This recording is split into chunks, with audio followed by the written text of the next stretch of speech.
एक होता है मुद्दा। अब जैसे कि मधेश को अधिकार मिलना चाहिए, समानता, ये मुद्दा हुआ।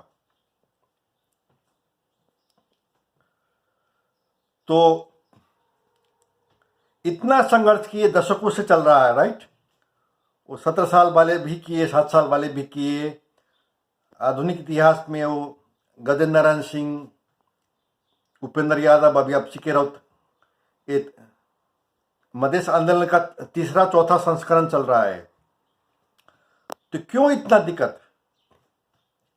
मधेशी को समानता और अधिकार पाने के लिए एक से एक लोग खटे हुए हैं। त्याग, तपस्या, टैलेंट, सब चीज दे रहे हैं, फिर भी नहीं हो अभी तक हुआ है। क्या वजह है? तो कभी कभी राजनीतिक प्रश्न का आध्यात्मिक जवाब मिलता है। तो आध्यात्मिक जवाब ये है, यहूदी, जूइश पीपल, वो 400 साल तक इजिप्ट में दास बन के, स्लेव बन के रहे, जबकि उनको वचन दिया गया था कि तुम्हें अपना भूमि मिलेगा, अपना अलग स्वतंत्र देश मिलेगा। फिर भी 400 साल इजिप्ट में उन लोगों को दास बन के रहना पड़ा। क्यों? तो जब तुमको अपना भूमि मिलेगा, उसके बाद तुम दूसरों लोगों को दास मत बनाना है। इसके लिए तो जब नेपाल में, काठमांडू में लिच्छवी शासन लौटेगी, जब जनमत पार्टी काठमांडू में लिच्छवी शासन की स्थापना करेगी, जब जनमत पार्टी के मधेशी उम्मीदवार सिंधुली में जाके, पाल्पा में जाके, कभी डोलपा में जाके चुनाव जीतेंगे, वैसी अवस्था आ जाएगी। वैसे समय में मधेशी नेतृत्व वर्ग को ये ध्यान में रखना होगा कि हमारे शासन में किसी भी समुदाय को, नेपाल के किसी भी समुदाय को समानता के लिए संघर्ष करना ना पड़े। इसीलिए ये संघर्ष अभी तक कठिन रहा है। वो आध्यात्मिक जवाब हुआ। तो एक होता है मुद्दा और सिद्धांत। जो सिद्धांत समानता, अधिकार, अस्मिता, स्वाभिमान, उसके बाद आप लक्ष्य बनाते हैं। जैसे एक लक्ष्य था और है अभी भी, संघीयता। बीच में एक मधेश अलग देश आया हुआ था, लेकिन वो वाक स्वतंत्रता का मुद्दा बन गया। वाक स्वतंत्रता का मतलब होता है, आप किसी भी टॉपिक पर कुछ भी बात कर सकते हैं। आप हथियार नहीं उठा सकते हैं, लेकिन बात कर सकते हैं। यानी कि नेपाल के संविधान में जो वाक स्वतंत्रता का गारंटी है, उसका मतलब आप नेपाल के भीतर में रह के शांतिपूर्वक मधेश अलग देश भी कर सकते हैं। मधेश अलग देश की बात छोड़िए, आप अगर इच्छा हो तो तिब्बत अलग देश भी कर सकते हैं, मणिपुर अलग देश भी कर सकते हैं। वाक स्वतंत्रता हुआ। आप शांतिपूर्वक कुछ भी कर सकते हैं, वो आपका वाक स्वतंत्रता हुआ। लेकिन एक होता है राजनीतिक यथार्थ। राजनीतिक यथार्थ ये था नेपाल में, और शायद अभी भी है, कि उस बात पर सुप्रीम कोर्ट आदेश दे दे कि नहीं, उस आदमी को मत पकड़ो, छोड़ो। क्योंकि सुप्रीम कोर्ट से आदेश आने के बाद भी प्रशासन फिर भी धरपकड़ कर रही थी, गलत कर रही थी। लेकिन राजनीतिक यथार्थ तो था कि ऐसा हो रहा है, पॉलिटिकल रियलिटी। तो सिद्धांत होता है, उसके बाद कार्यक्रम होता है, लक्ष्य होता है, रणनीति होता है, राइट। रणनीति क्या बनाइएगा कि कैसे आपको जहां पहुंचना है वहां कैसे पहुंचिएगा। तो रणनीति बड़े मायने रखती है। रणनीति बहुत महत्वपूर्ण बात हो जाता है। तो सीके राउत जब बार बार जेल जा रहे थे, तो रणनीतिक रूप से उसको मैं गलत मान रहा था कि आप रणनीतिक गलती कर रहे हैं, कि जो आदमी सारे मधेश को कह रहे हैं हम मुक्ति दिला देंगे, वो आप समय समय पर आप खुद जेल जा रहे हैं, तो आप खुद मुक्त नहीं है। तो रणनीति के हिसाब से, जैसे बहुत लोग कांग्रेस का स्थापना, कम्युनिस्ट पार्टी का स्थापना नेपाल कम्युनिस्ट पार्टी का कहाँ हुआ? बनारस में हुआ। प्रचंड जब जनयुद्ध कर रहे थे तो उनका सेफ हाउस कहाँ था? तो दिल्ली में था, दिल्ली के सबर्ब में। अभी जहाँ नोएडा वगैरह क्या क्या कहते हैं, हाईटेक जगह सबर्ब, तो वैसे जगह में वो सेफ हाउस में, फैंसी जगह में रहते थे। बहुत लोग प्रवास गए हैं, उपेंद्र यादव गए हैं, प्रवास गए हैं, इंडिया गए हैं। तो कभी कभी जो है सो वो रणनीतिक कहते हैं उसको, रणनीति, कि मेरा आंदोलन है नेपाल में लेकिन मैं हूं इंडिया में। रामराजा प्रसाद सिंह थे, पटना में थे वो बहुत समय तक, तो उसको कहते हैं रणनीति। नहीं तो अगर सिर्फ सिद्धांत का बात है तो स्वाभाविक प्रश्न है कि आपका अगर आंदोलन नेपाल में है तो आप नेपाल से भाग क्यों गए? बीपी कोइराला, आप भाग के बनारस क्यों आ गए हैं? गणेश मान सिंह, आप भाग कर कलकत्ता क्यों आ गए हैं? प्रचंड है ना, आप कहते हैं भारत का साम्राज्यवाद मुर्दाबाद, लेकिन आप दिल्ली में क्यों बैठे हुए हैं? तो दिल्ली में इसलिए बैठे हो कि वो रणनीतिक हिसाब से सही था। तो सिद्धांत होता है, लक्ष्य होता है, उसके बाद रणनीति होता है। जैसे माओवादी के लिए संविधान सभा लक्ष्य नहीं था, वो रणनीति था। उनका लक्ष्य तो था एक दलीय कम्युनिस्ट शासन।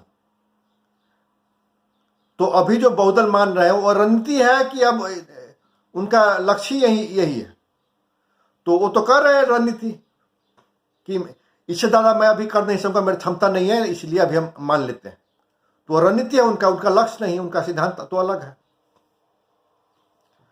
तो अभी जनमत पार्टी मधेश आंदोलन का तीसरा, आधुनिक इतिहास में तीसरा संस्करण कहिए, नहीं तो चौथा संस्करण। पहला संस्करण वो 7 साल वाले थे, दूसरा संस्करण गजेंद्र नारायण सिंह सब जो 47 साल में, तीसरा संस्करण उपेंद्र यादव सब सन 2007 वाला, वो पहला जो मधेसी क्रांति हुआ रमेश महतो वाला। अब चौथा संस्करण उपेंद्र सीके राउत और जनमत पार्टी, 4th एडिशन मधेश आंदोलन का। तो ये सबसे जबरदस्त, सबसे ज्यादा आशा जगाने वाली है। इसलिए मैं ज्यादा पुश कर रहा हूं, का कारण ही वही है कि आप लोगों को इतना आशा जगा दिए हैं, डिलीवर नहीं करेगा तो फ्रस्ट्रेशन होगा। तो हम अपना विचार दे रहे हैं। और जैसे अगर संघर्ष तो राज्य का है ना, देश का नहीं ना है। देश का रूपांतरण जो है, सो अभी मेन संघर्ष जो राज्य का, मतलब जो सैनिक, प्रहरी, कर्मचारी सब मिला के लगभग 3 लाख है नेपाल में, जो सरकारी तलब खाते हैं। सिर्फ उनसे जो स्थायी सत्ता है उनसे संघर्ष है कि तुम ठीक नहीं कर रहे हो, तुम ठीक रिप्रेजेंट नहीं कर रहे हो, तुम ठीक काम नहीं कर रहे हो। वही ना है कि 3 लाख सरकारी तलब खाने वाले लोग, तुम गलत कर रहे हो, तुम कम कर रहे हो, तुम पर्याप्त नहीं कर रहे हो। वही ना है संघर्ष। तो उसके लिए जो संगठन बनाना होता है, तो वो तो बन गया है और बनेगा। तो जितना बना है उसके आधार पर आप रिजल्ट भी देख रहे हैं। ये नहीं कि जनरल पार्टी आएगी, काम करेगी। काम तो कर चुकी है, संगठन तो बना चुकी है। तो उसके आधार पर भी आप असेस कर सकते हैं कि ये कहाँ तक जाएगी ये गाड़ी। तो बहुत अच्छा दिख रहा है संगठन जो निर्माण किए हैं। महाधिवेशन देखिए कितना अच्छा किया। जनरल पार्टी महाधिवेशन किया, कोई भी कहीं कोई दिक्कत नहीं है, एकदम स्मूथ।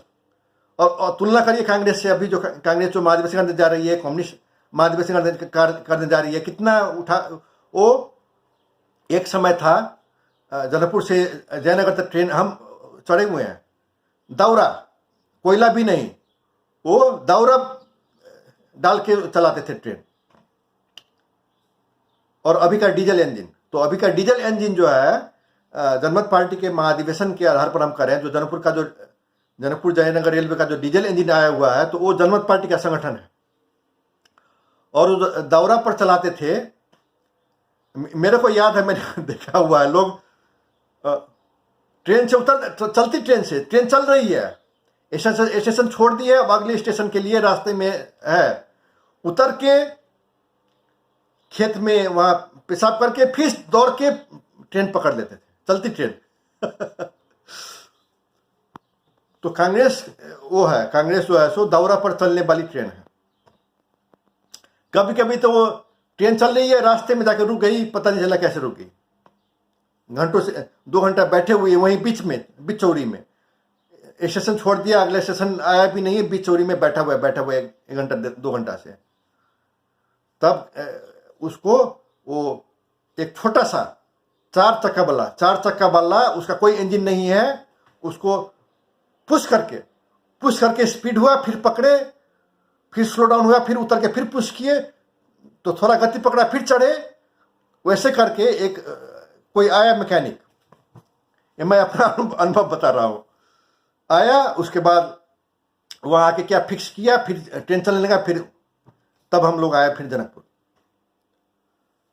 तो कांग्रेस का वो इंजन ही खराब है। अब जिस इंजन का डिजाइन किया गया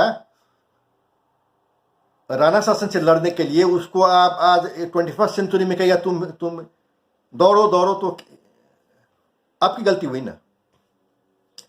हम तब पुरानी बात है, जब हम ये बचपन की बात है, हम लोग इस कहानी से बहुत गर्व करते थे। हम बच्चों लोग में मैंने सुना था, एक दूसरे को ये कहानी कहा जाता था कि जर्मनी का कोई आया और कहा कि तुम लोग ये ट्रेन हमको दे दो, हम लोग अपने म्यूजियम में ले जाएंगे और उसके बदले में हम तुमको अत्याधुनिक ट्रेन एक दे देंगे यहाँ के लिए, लेकिन हमको ये चाहिए, ये ऐतिहासिक महत्व का ट्रेन है, हम लोग अपने म्यूजियम में जाके रखेंगे, हमको अपना तो है नहीं कि प्लीज हमें दे दो। तो हम लोगों ने रिफ्यूज कर दिया, हम जनकपुर वासियों ने, हम लोगों ने रिफ्यूज कर दिया। तो हम वो बात पतिया जाते थे, हम लोग को गर्व होता था कि हम लोगों ने रिफ्यूज कर दिया, वी सेड नो, हम नहीं देंगे तुमको जर्मनी वालों। तो ऐसे चीज बात है लोग।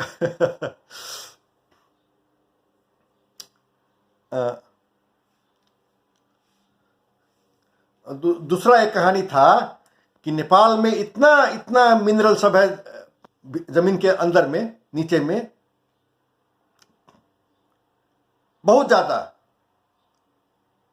कोयला, लोहा, सोना, चांदी, हीरे जवाहरात, इतना है, अगर सिर्फ हम खोद के निकाल ले सब उसी से हो जाएगा। लेकिन आप जियोलॉजी का ये होता है कि जो हिमालय पर्वत नहीं पहाड़, तो उसमें उतना नहीं होता है। लेकिन झारखंड के जो पुराने पहाड़ हैं, वो जब भारत एशिया का अंग भी नहीं था, उस समय का पहाड़ सब है, वो पुराना साउथ इंडिया में हुआ, तो ये झारखंड में जो है हुआ, तो वो पुराना सब है। तो कहीं भी देखा जाता है खनिज कहाँ ज़्यादा रहता है, तो जो पुराने जो पहाड़ हैं, बहुत पुराने का मतलब इन जियोलॉजिकल टाइम कर रहे हैं, तो वहाँ होता है खनिज। और ये नया हिमालय पहाड़ नया है, तो वहाँ नहीं होता है, ये कहने वाली बात है।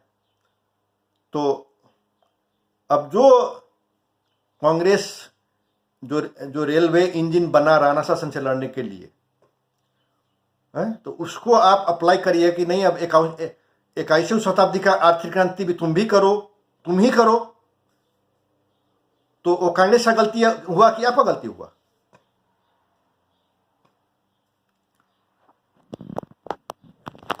तो ऐसी बात है ना। अब जो इंजीनियर सब कोसी बैरेज बनाया, वो कोसी का डैम बनाया, तो सिविल इंजीनियर रहेगा, वो भी उस जमाने के। उसको आज आप कहिए तुम सॉफ्टवेयर प्रोग्राम, तुम इंजीनियर हो, तुमको सॉफ्टवेयर लिखना है, ऐप बनाना है, तुम उसको कहिएगा तुम ही बनाओ, हमारे पास दूसरा कोई इंजीनियर है नहीं, तो वो उस इंजीनियर का गलती हुआ कि आपका गलती हुआ? हम तो कहेंगे आपका गलती हुआ। और कोसी बैरेज के बारे में हम सोचते हैं कि आज अगर कोसी पर बांध बांधना पड़े कि हाँ बाढ़ नियंत्रण करना है, सिंचाई करना है, बिजली तो उत्पादन होता नहीं है शायद वहां, तो आज अगर नेपाल को और भारत को और कोसी पर बांध बांधना पड़े, तो मेरे को लगता है वहां जहां किया है वहां नहीं करेंगे। अभी कहां करेंगे? तो जहां चुरिया पहाड़ से निकलती है कोसी नदी, वहां पर करेंगे। बांध छोटा रहेगा, बिजली भी उत्पादन हो जाएगी और सिंचाई भी आपको झापा झापा से लेके सुनसरी सप्तरी धनुषा तक हो जाएगा। मध्य में पानी बिहार भी जाएगा, बिहार में भी हो जाएगा सिंचाई, पानी का तो कमी नहीं है। तो उस समय क्यों नहीं किया? उस समय वहां जहां बाधा है नेपाल भारत बॉर्डर पर ऑलमोस्ट, वहां ही क्यों किया? तो मेरा अनुमान है, मेरे को मालूम तो है नहीं, मैंने किसी से उस समय के किसी आदमी से बात तो किया नहीं है। मेरा अनुमान है कि उस समय का जो इंजीनियरिंग संभावना था, उस समय का जो संभावना था, तो बांध वहीं बनना था। क्योंकि आप जो सामान ले जाइएगा, इक्विपमेंट ले जाइएगा, तो उसके लिए तो चुरिया पहाड़ तक जाने का कोई रास्ता है नहीं।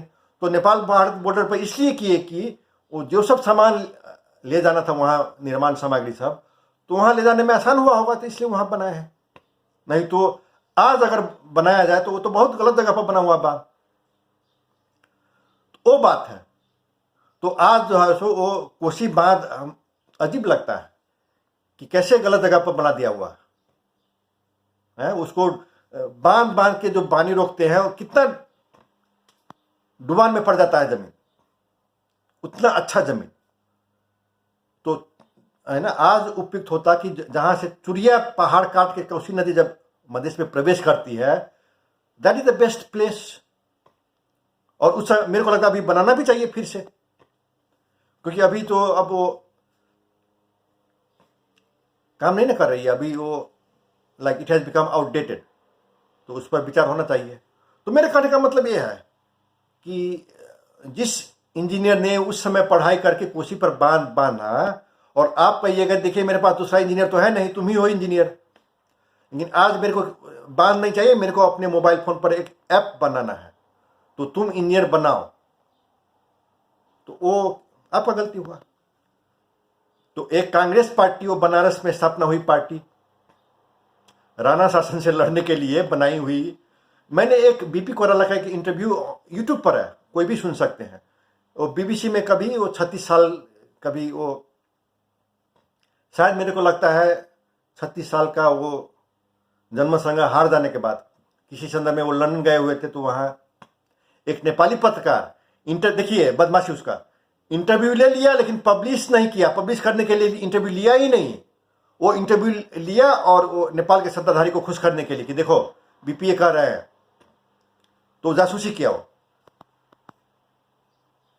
यानी कि बीपी से उगलवाया। वो जो है सो वो नेपाल के सत्ताधारी के बारे में वो तो विपक्ष में ही बोलेंगे, पंचायत के विपक्ष में ही बोलेंगे। एक प्रश्न किया कि तपाईले लाग्छ पंचायत भनेको राणा शासन जस्तो हो, जबकि पंचायती प्रोपागेंडा था कि त्रिभुवनले सेक्रिफाइस, राजगद्दी सेक्रिफाइस गरेर दिल्ली गएर नेपालमा लोकतन्त्र ल्याएको, जबकि भाग के गया था वो, है ना। तो पृथ्वीनारायण का प्रोपागेंडा, राणा शासनको काल रात्रि समाप्त गरेर देशको माटो सुहाउँदो पंचायती प्रजातन्त्र आएको, वो न था प्रोपागेंडा। तो पत्रकार प्रश्न किया बीपी को लंदन में कि तपाईलाई लाग्छ पंचायत काल र राणा काल उस्तै हो, तो उनका जवाब क्या होगा? हो, पंचायत पनि डेमोक्रेसी छैन, राणा शासनमा पनि डेमोक्रेसी थिएन। तो वो नेपाल के काठमाडौँ के सत्ताधारी को खुश करने के लिए वो पत्रकार वहां जासूसी कर रहा था। एनीवेज, तो एक वाक्यांश मेरे को इट काइंड ऑफ मैंने गौर किया, तो वो कह रहे थे, बीपी कह रहे थे कि देखिए राणा शासन में मेरा कोई व्यक्तिगत किसी ऋषि भी तो था नहीं, तब तो व्यवस्था का विरोध कर रहे थे। नहीं तो मेरा तो बेस्ट फ्रेंड ही एक क्लास राणा एक क्लास राणा, वो मेरे को मतलब कितना एंशिएंट बात है। एक क्लास राणा आप हम तो नहीं कहते हैं, कौन है एक क्लास राणा? तो बीपी के लिए यथार्थ था उनका, वो कह रहे हैं कि मेरा बेस्ट फ्रेंड ही एक क्लास राणा है। तो वो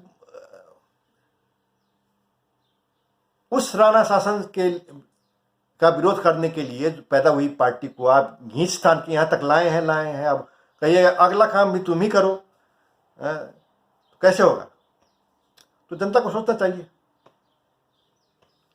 कि जनकपुर जयनगर रेलवे का जो था, जरना से वो दौरा से चलने वाला इंजन को अब गायब किया गया। अब डीजल इंजन आया हुआ है, डीजल इंजन लाना पड़ा है। उसी तरह वो दौरा से चलने वाला इंजन था, वो कांग्रेस पार्टी, कांग्रेस कम्युनिस्ट सब उसको बाय बाय करना होगा। एक डीजल इंजन लाना होगा जनमत पार्टी को।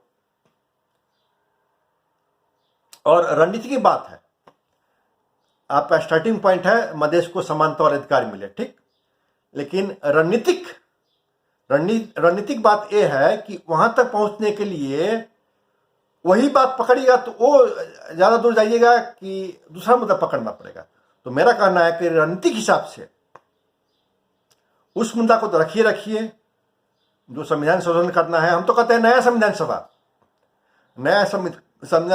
सभा तक जाने का लोकतांत्रिक तरीका है कि आइए स्वीप करिए, अकेले बहुमत का सरकार बनाइए, 60% प्लस सीट लेकर के बहुमत का सरकार बनाइए, 5 साल अच्छा शासन करिए, उसके बाद गर्व से देश को नए संविधान सभा में ले जाइए, बजाबते से घोषणा पत्र में लिख के कि जनता को कि हाँ हमें मैंडेट दो कि हम देश को नया संविधान सभा में ले जाएंगे, चुनाव जीतिए, उसके बाद देश को नया संविधान सभा में ले जाइए, है ना। तो वो तो है, वो एजेंडा, वो अब आज जाइए, कल जाइए, परसों जाइए, जाना तो वही है, वो नया संविधान सभा में जाना है ही, लेकिन उसके लिए सही समय, राइट टाइमिंग की बात होती है। तो राइट टाइमिंग अभी नहीं है। अभी राइट टाइमिंग मतलब अभी संभव ही नहीं, कैसे आज संभव है, नहीं ना। तो रणनीति के हिसाब से जो मधेश का मुद्दा है वहां उसको गंतव्य तक ले जाने के लिए रणनीतिक हिसाब से भ्रष्टाचार का मुद्दा है, उसको पकड़ना होगा। लेकिन भ्रष्टाचार का मुद्दा क्या है, तो आप जितने हैं नेता और कर्मचारी दिग्गज सबको चोर कहना पड़ेगा, राइट। पूरे क्लास को, पॉलिटिकल क्लास को, ब्यूरोक्रेटिक क्लास को, सबको जितने हैं चोरों का देश कहना पड़ेगा, राइट। तो वो थोड़ा रणनीतिक हिसाब से है ना, लाइक आई डोंट नो, ना people might act up, right. तो रणनीतिक हिसाब से, और ये डेंग शॉपिंग ने भी, उसको मालूम था चीन में भ्रष्टाचार बहुत होता है, चोरी चपाटी होता है, राइट। लेकिन उसने मुख्य मुद्दा उसको नहीं बनाया। मुख्य मुद्दा किसको बनाया, तो आर्थिक विकास को, भ्रष्टाचार को छोड़ा नहीं, भ्रष्टाचार को है ना सकभर उसको कम करने के लिए सकभर किया, लेकिन मुख्य मुद्दा उसको नहीं बनाया। मुख्य मुद्दा आर्थिक, और आर्थिक विकास में भी उसने कहा पहला काम करो रेल बनाओ, पहला काम करो रेल बनाओ, यानी कि इंफ्रास्ट्रक्चर बनाइएगा तो आर्थिक गतिविधि बढ़ेगी, आर्थिक गतिविधि बढ़ेगी, टैक्स ज्यादा आएंगे, सरकार ज्यादा सबल होगी, तो भ्रष्टाचार के मुद्दा पर भी अच्छा काम कर सकेगा। तो शायद रणनीतिक हिसाब से आप मधेश का जो मुद्दा है उसको पकड़िए, उसके बाद भ्रष्टाचार के लिए जो काम करना होगा होमवर्क वो भी करिए, लेकिन शायद प्रमुख मुद्दा बनाना होगा द्रुत गति के आर्थिक विकास को और द्रुत गति के रोजगारी सृजना करने की बात को। प्रथम मुद्दा, प्रमुख मुद्दा, चुनावी मुद्दा कि हाँ हम सत्ता में आएंगे, 5 साल के अंदर मजबूरी बस लोगों को विदेश नहीं जाना पड़ेगा, पर्याप्त रोजगारी देश के भीतर रहेगी। शौक से जाएंगे वो तो जाते ही रहेंगे, वो तो बात नहीं है, लेकिन अभी तो मजबूरी से जा रहा है ना, 10 लाख लोग जा रहे हैं, तो मजबूरी बस जाना नहीं पड़ेगा स्थानीय रह। तो शायद मेरे को लगता है रणनीतिक हिसाब से मधेश आंदोलन को सफलतापूर्वक गंतव्य तक पहुंचाने का अच्छा रास्ता शायद वही है कि आर्थिक विकास, द्रुत गति के आर्थिक विकास वाला मुद्दा को पकड़िए और भ्रष्टाचार को भी पकड़िए। मधेश आंदोलन तो है ही, तो ये छलफल की बात है, आप सिर्फ छलफल की बात है। मैंने अपना विचार दिया, सब लोग अपना विचार देंगे। इसी टॉपिक पर एक है जनकपुर वासी बेंगलोर से लोकेंद्र यादव, उन्होंने फ़ोन किया था, तो हम लोग इस पर छलफल कर रहे थे। तो actually this segment inspired by him, उनसे इंस्पायर होकर मैंने कहा नहीं, इस पर हम कुछ बोल देते हैं। तो ये रणनीति की बात हुई, रणनीति पर छलफल होना जरूरी है कि what is the right thing to do, कैसे आगे बढ़ा जाए।